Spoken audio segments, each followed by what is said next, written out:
Online class में सभी students का फिर से हार्दिक स्वागत व अभिनंदन।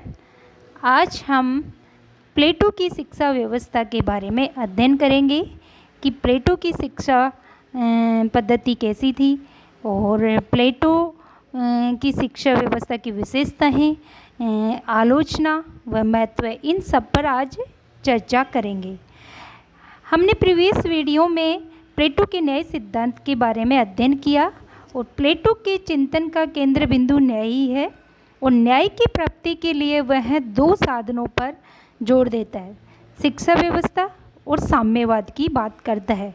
और वैसे भी हम सब जानते हैं कि शिक्षा एक समाज और राज्य को सकारात्मक दिशा प्रदान करती है। तो शिक्षा की एक राज्य के विकास के में शिक्षा की सबसे महत्वपूर्ण भूमिका होती है। तो प्लेटो ने अपने ग्रंथ रिपब्लिक में शिक्षा के संबंध में अत्यंत ही विस्तार पूर्वक लिखा है और इसी कारण रूसो ने इसे राजनीति शास्त्र का नहीं बल्कि शिक्षा शास्त्र पर लिखा गया सर्वोत्कृष्ट ग्रंथ माना है। कई बार ये कथन आ जाता है कि ये किसने कहा, तो इसलिए हमें ध्यान रखना है कि रूसो का कथन था और वो प्लेटो के बारे में था। बार्कर के शब्दों में शिक्षा मानसिक व्याधि को दूर करने का एक मानसिक उपचार है। अतः प्लेटो एक आदर्श राज्य के नागरिकों के श्रेष्ठ चरित्र पर ही स्थिर रह सकता है। प्लेटो का मानना है कि एक आदर्श राज्य नागरिकों के श्रेष्ठ चरित्र पर ही स्थिर रह सकता है और नागरिकों के चरित्र को ढालने का कार्य किसके द्वारा किया जाता है? शिक्षा के द्वारा। तो प्लेटो के समय में दो प्रकार की शिक्षा पद्धतियाँ प्रचलित थी, एक एथेंस की शिक्षा पद्धति और दूसरी स्पार्टा की। तो एथेंस में जो शिक्षा व्यवस्था थी वो परिवार का दायित्व था, यानी परिवार का निजी काम था शिक्षा देना, जबकि स्पार्टा में पूर्णतः राज्य नियंत्रित शिक्षा व्यवस्था थी और कठोर सैनिक प्रशिक्षण की उसमें व्यवस्था थी।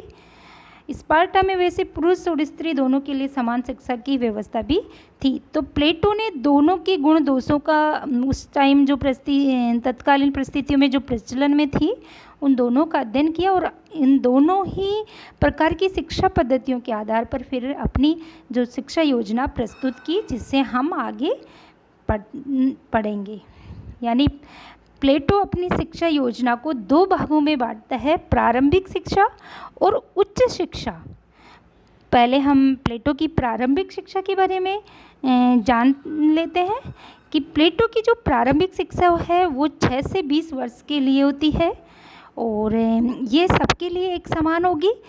शिक्षा का जो प्रारंभिक शिक्षा है उसका उद्देश्य है भावनाओं और संवेगों को नियंत्रित कर चरित्र निर्माण करना। और प्रारंभिक शिक्षा का जो विषय है पहले जो मतलब 6 से 20 वर्ष के लिए की गई, लेकिन इसमें 6 से 18 साल तक तो व्यायाम और संगीत की शिक्षा की बात करता है कि व्यायाम की और संगीत की शिक्षा दी जाएगी, क्योंकि व्यायाम पूर्ण शारीरिक विकास, सहिष्णुता, साहस, धैर्य और वीरता के साथ चारित्रिक विकास करता है। प्लेटो की दृष्टि में मतलब यह मानना है। और प्लेटो कहते हैं कि संगीत मन की शिक्षा के लिए भावनाओं व मस्तिष्क की शक्तियों को जगाने का काम संगीत करता है। तो इसलिए 6 से 18 साल तक प्लेटो इन दो सब्जेक्ट की बात करता है और 18 से 20 साल के लिए यानी 2 वर्ष के लिए फिर सैनिक शिक्षा की व्यवस्था की गई।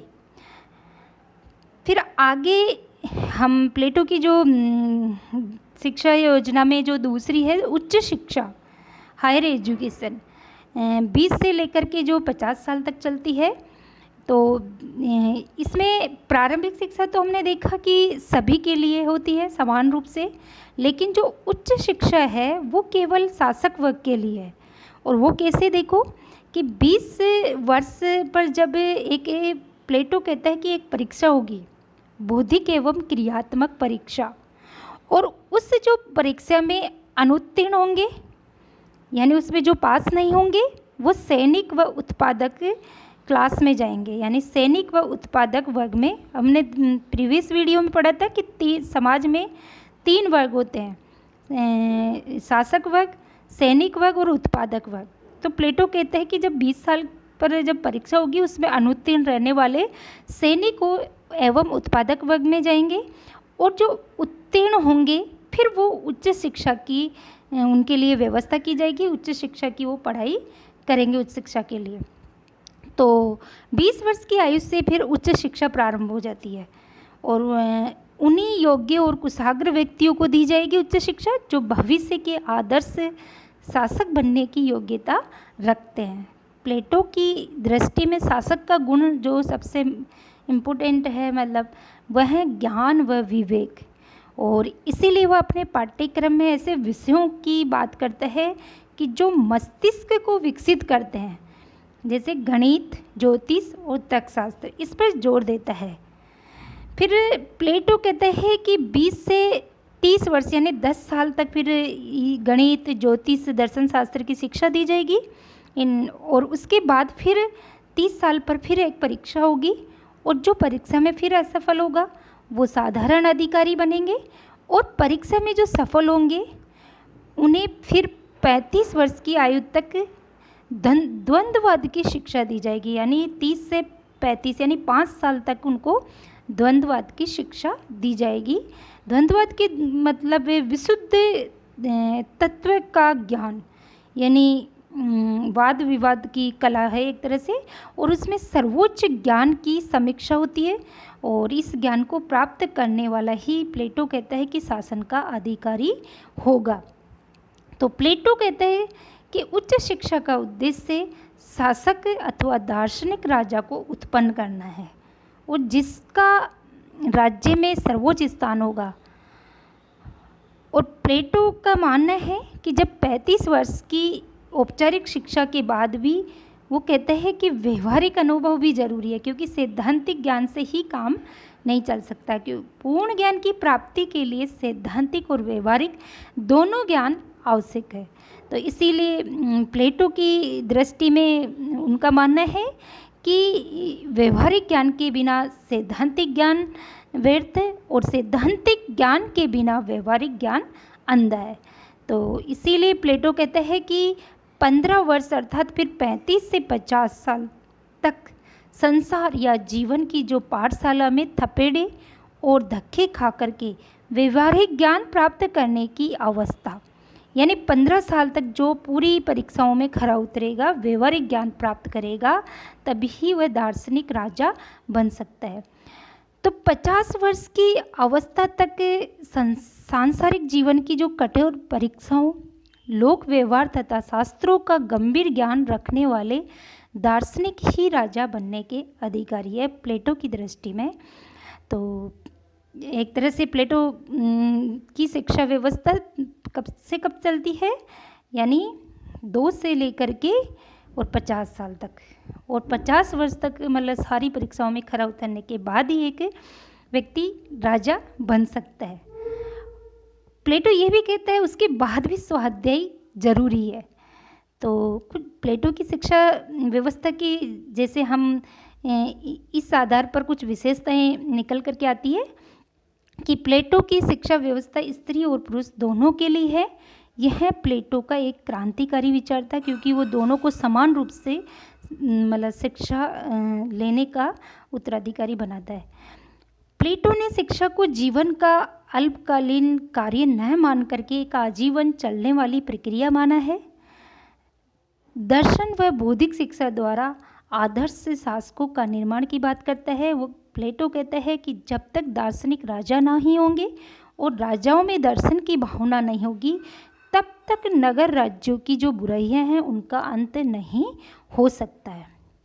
अब कुछ विचारकों के द्वारा प्लेटो की शिक्षा योजना की कई आधारों पर आलोचना की जाती है, इस पर भी हम चर्चा कर लेते हैं। पहली आलोचना है कि प्लेटो हमने देखा कि जो उत्पादक वर्ग की शिक्षा पर विशेष महत्व नहीं देता, यह केवल संरक्षक वर्ग, शासक वर्ग के लिए ही शिक्षा की बात करता है, जबकि हमने देखा कि उत्पादक वर्ग के ज़्यादा बड़ा मतलब संख्या में ज़्यादा होते हैं। और दूसरा, गणित और दर्शन को ज़्यादा महत्व दिया, जबकि साहित्य की उपेक्षा की गई।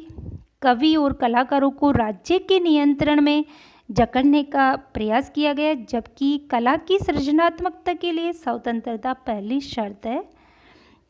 राज्य नियंत्रित शिक्षा की व्यवस्था की जो वास्तव में व्यक्ति के विकास के लिए नहीं होती है, क्योंकि वो राज्य के विकास के लिए होती है। और प्लेटो की शिक्षा व्यवस्था की सबसे बड़ी कमी है कि वो लंबी और खर्चीली है। 35 साल तक की आयु तक अगर शिष्य बने रहेंगे तो अपने आप ही एक व्यक्ति के अंदर जो नवीन कार्य है उनके प्रति उदासीनता का भाव आ जाएगा। प्लेटो की शिक्षा व्यवस्था में कमियों के बावजूद भी हम ये नहीं उसके महत्व को नहीं नकार सकते, क्योंकि प्लेटो ने ही सर्वप्रथम शिक्षा को आजीवन चलने वाली एक प्रक्रिया बताया और यह कहा कि शासन एक कला है और इसलिए शासन कार्य सर्वाधिक योग्य व्यक्तियों द्वारा किया जाना चाहिए। Thank you so much.